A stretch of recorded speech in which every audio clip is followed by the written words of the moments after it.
The leanest winter I ever knew, I was a boy of 9, and I remember my mother standing at the cellar door of an evening, counting jars with her lips moving. I didn't know then what she was doing. I know now. She was measuring.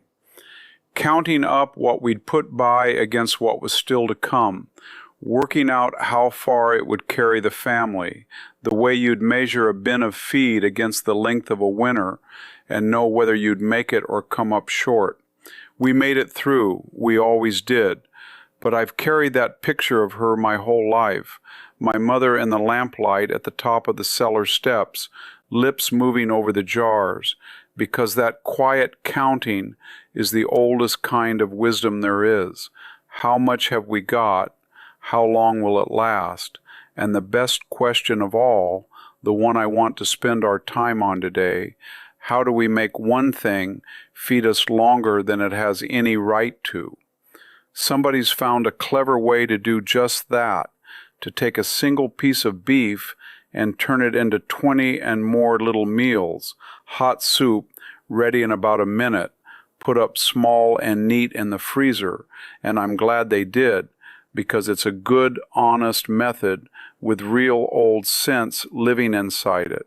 And I'm going to teach you the whole of it today, from the first cut to the last, slow and careful, the way I do it in my own kitchen.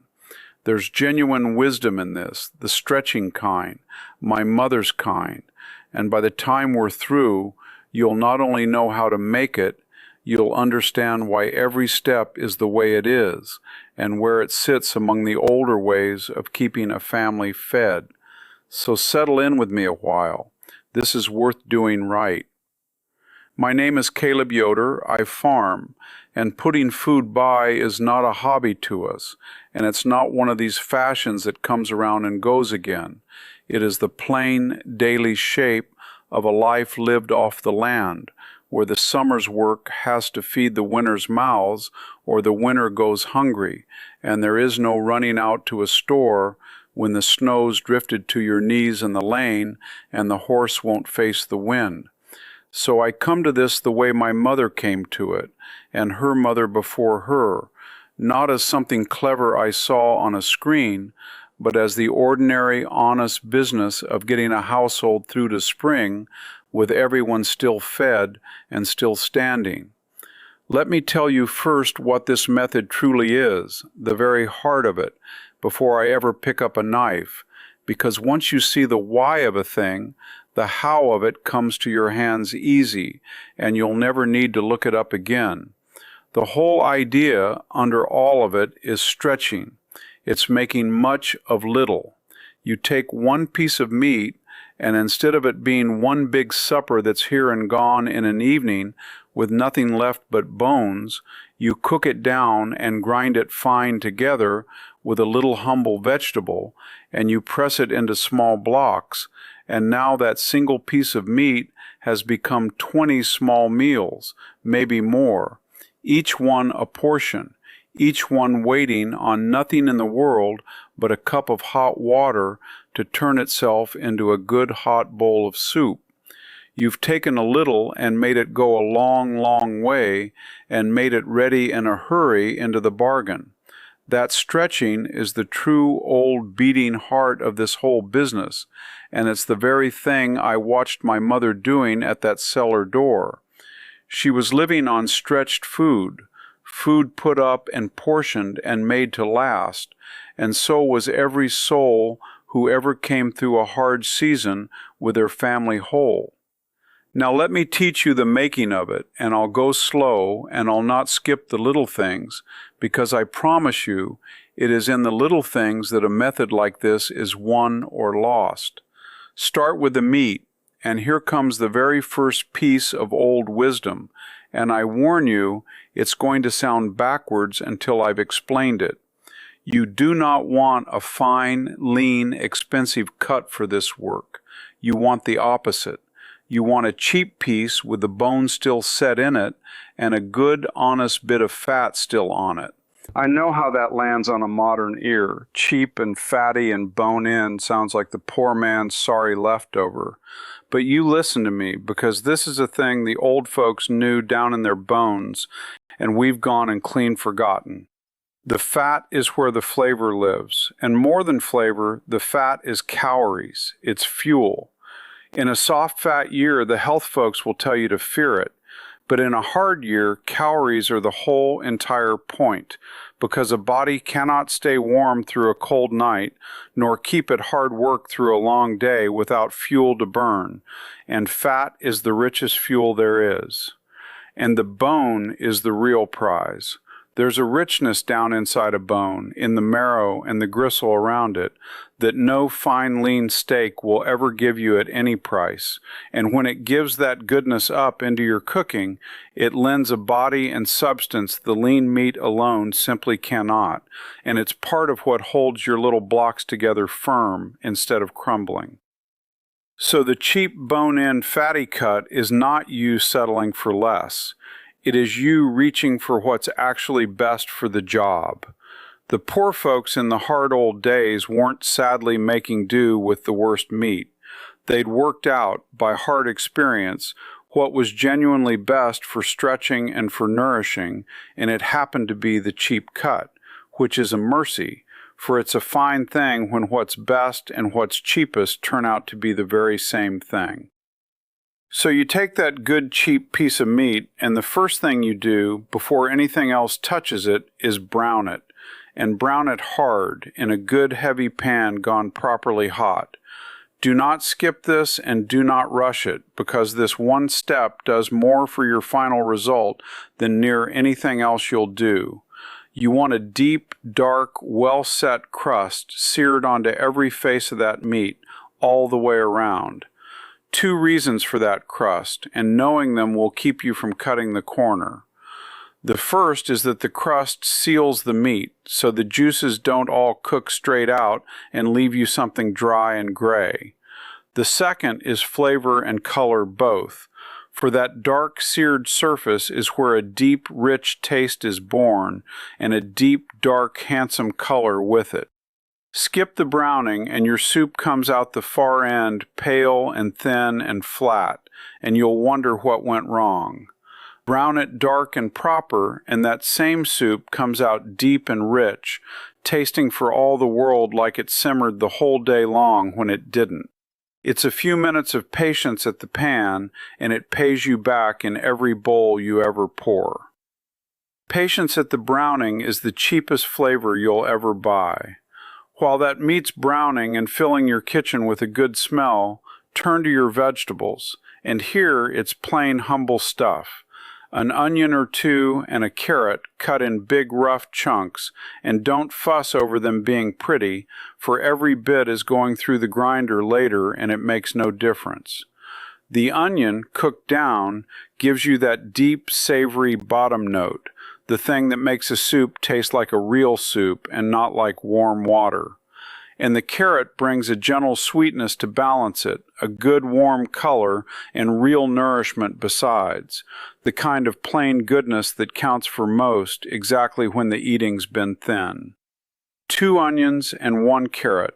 It costs you pennies, and it carries a whole piece of meat's worth of flavor on its humble back. When your meat's got its good dark crust, take it up out of the pan, and here's one of those small steps the hurried cook always skips, to his sorrow. Let the meat rest a few minutes before you cut into it. Here's why, so you'll believe me and do it. Fresh off a hard heat, the meat's clenched up tight, and the juices are driven to the center and held there under pressure. Take your knife to it that second, and all that good juice runs straight out onto your board, lost and wasted. But let it sit and rest a few minutes, and the meat eases and draws that juice back through itself, evenly, all the way to the edges, so the goodness stays in the meat where you want it. A little thing. It costs you nothing but a few minutes, and it makes a real difference in what you end up with. And hear me on the next thing, because folks get it wrong out of habit. Do not wash that pan. That pan is holding the browned drippings and the good rendered fat and all those dark caramelized bits stuck fast to the bottom, and that is not mess to be scrubbed away. That's the best flavor in the entire dish. Pure gold sitting right there. So into that same unwashed pan go your onions and carrot to soften in that good fat. And as they cook and give up their moisture, they'll lift all those precious stuck bits up off the bottom and carry that flavor into your food where it belongs instead of down the drain. You waste not one speck, and that is the old way straight through to its core. Use everything, honor everything, let nothing good be lost. My mother would no more have washed the flavor out of a good pan than she'd have thrown bread to the pigs while a child sat hungry. Now take your rested meat and cut it up small, and it all goes in together, the meat and the softened sweet vegetables, into a grinder or one of those blender machines, with just enough hot water added to let the whole of it move and turn. Grind it down smooth, or near as your machine will bring it. And if you've no blender in the house, don't fret 1 second, for the old folks who first did this hadn't one either. You just take your knife and chop it all as fine as your patience and a sharp blade will take you, and mix it well together by hand. It'll come out a touch coarser, and that's the whole difference. It keeps just the same, feeds just the same, nourishes just the same. The machine's a convenience for your arms and your time. It never was a necessity. What you're working toward is a good thick mass, thick like a heavy cooked porridge, thick enough it'll hold its own shape when you press it. Too stiff, add a little more hot water and work it back in. And now the salt goes in. And let me tell you plainly what the salt is for. The salt is for flavor, and flavor matters. A bland block pulled out on a cold gray day is a sad and disappointing thing. So you salt it until it tastes right and good to you. But understand this as you do it. The salt is seasoning your food. It is not what keeps it. What keeps these little blocks good and safe to eat is the cold, the freezer, plain and simple. The salt makes them taste like something worth eating. The cold is what holds them. That's worth knowing clearly, and I'll come back to it near the end and set it properly among the other ways of keeping food, but for now just hold it in your mind. These are kept by the cold. Now press your mixture out. Take a shallow pan, line it with a bit of paper so nothing sticks, and spread the mixture into it in an even layer, about a 1/2 inch to an inch thick, no more. And even is the word to hold on to, for an even layer going in is exactly what gives you even, matching blocks coming out. Then set that pan in the freezer for a couple hours, just long enough that the mass sets firm enough to cut cleanly, but not so long it freezes hard as a river stone. When it's set to that firm, sliceable point, turn it out and cut it into little blocks, and do your best to keep them all of a single size. Here's a clever bit well worth the small trouble. If every block's the same size, then every block's the same one portion, and now you can know exactly how many meals you've got in reserve just by counting them up. 1 block, 1 bowl of soup. You can stand at your freezer of an evening and count your blocks and know to the number just how many good hot suppers are waiting on you. And that counting is a real and quiet comfort, a settledness in the chest. That is my mother at the cellar door, her lips moving over the jars, made simple and set right there in your own kitchen. The same old peace of knowing you're provided for. Out of that one cheap bone-in piece of meat and your 1 carrot and your 2 humble onions, you'll get 20 and better of these little blocks. 20-some hot, nourishing meals out of a few dollars of the most ordinary ingredients there are. And that is a genuinely fine thing. The honest heart of this whole method right there. A little food made to go a very long way, with not one scrap wasted anywhere from the pan to the plate. There's real virtue in that, the old virtue, and I honor it. Then wrap each block up tight and separate, each on its own, in foil or a good tight wrap. And don't hurry this part either. Wrap them close and snug, because that keeps the freezer's cold burn off them so they don't go dry and leathery, and it keeps them from taking on the smells of everything else living in that freezer. And that matters, because you want that block 6 months on to still smell of good, clean beef when you unwrap it, and not of whatever sat beside it all that while. A tight wrap is a small kindness to your future self on a cold, hungry evening. And into the freezer they all go.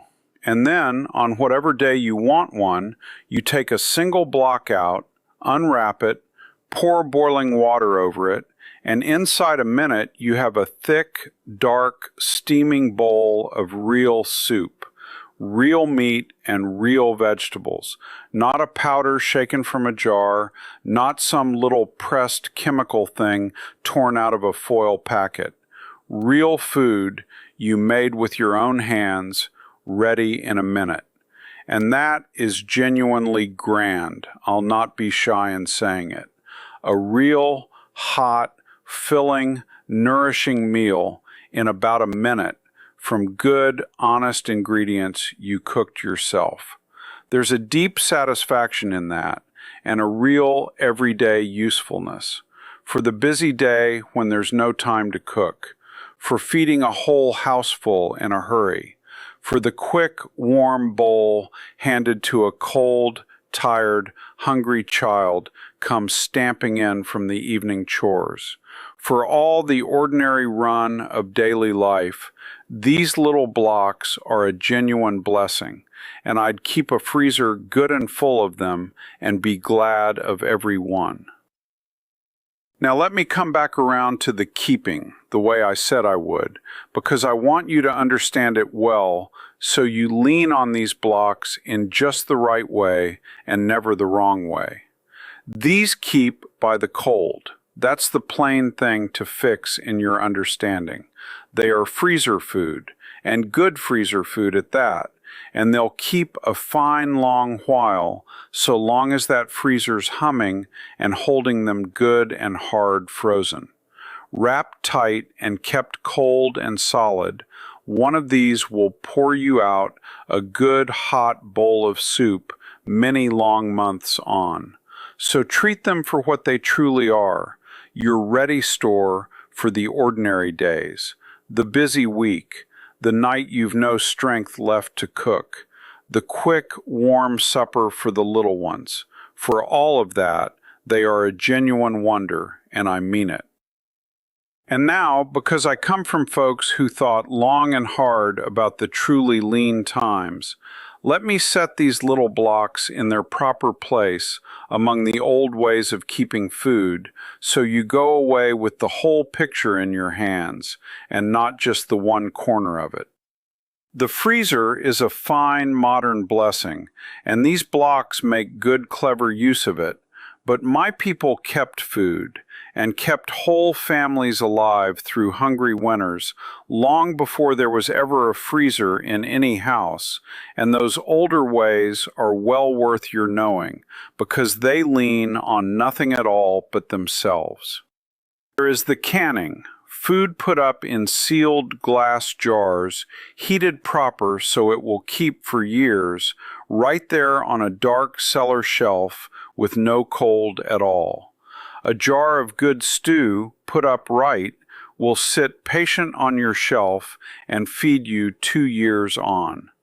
Now I'll say plainly, meat and vegetables, the low-acid things, that's a business to learn properly from someone who truly knows the trade, and to do carefully by a tested method, because low-acid food canned careless can turn a quiet danger you cannot see nor smell, and that's nothing to trifle with. So that's one, to learn right and do right and buy the book, not to guess your way through. But learned proper and done proper, canning will fill your shelves with real food that needs no power on earth to keep it good. There is the old curing and drying. Meat salted heavy, and I mean truly heavy now, not a few spoons in a soup, but salted till the meat's near white with it and gone hard as a board, or smoked slow, or dried right down to a good jerky. Any of those will keep a long while with no cold whatsoever. That is how men carried meat across whole oceans and through whole winters before anyone had dreamed of a freezer. It's more labor and it wants learning, but it keeps when there's not a lick of power to be had. And there is the root cellar, the plainest and oldest of them all. Nothing but a cool hole dug down into the steady ground, and yet it will keep your potatoes and carrots and cabbages and apples and onions sound clear through the whole long winter, with no power and no jar and no salt, only the patient, faithful cool of the deep earth doing the work for free. My own family has kept the winter's roots that way for 200 years now, and we keep them just so this very day, and I expect we will long after I'm gone. I tell you all that not to take one thing away from the little soup blocks, for they're good and useful, and I've meant every word of praise I gave them. I tell you so you'll have the whole of your grandmother's cupboard laid out before you, and not just the one bright new shelf. The freezer blocks for the ordinary days, quick and ready in the cold, and the jar and the cure and the deep cellar standing steady behind them all, each one doing the particular job it's best suited to do. That is how a well-set household has always been laid in, since long before my time. A little of everything, each store in its proper place, so that whatever the season sends against you, easy or hard, you are ready to meet it. That readiness is a kind of peace, and it's a peace worth the work. My grandmother, who put food by with her own hands her whole long life and fed a big family through some thin and frightening years by doing it, had a saying about all this I've never once found a way to better. She'd say, "Fill more than one shelf, for you never know which one you'll need to reach." Fill more than one shelf. Make your quick soup blocks and be truly glad of them, and keep your good jars and your cured meat and your deep, cool cellar besides, and you'll be ready for the easy days and the hard ones alike, the way plain folks have always somehow managed to be. That's the whole of it. That's my mother at the cellar door, and her mother before her, handed down now to you. That's what I've got. There's a fence line out there that won't mend itself. Take care of yourselves and take care of each other.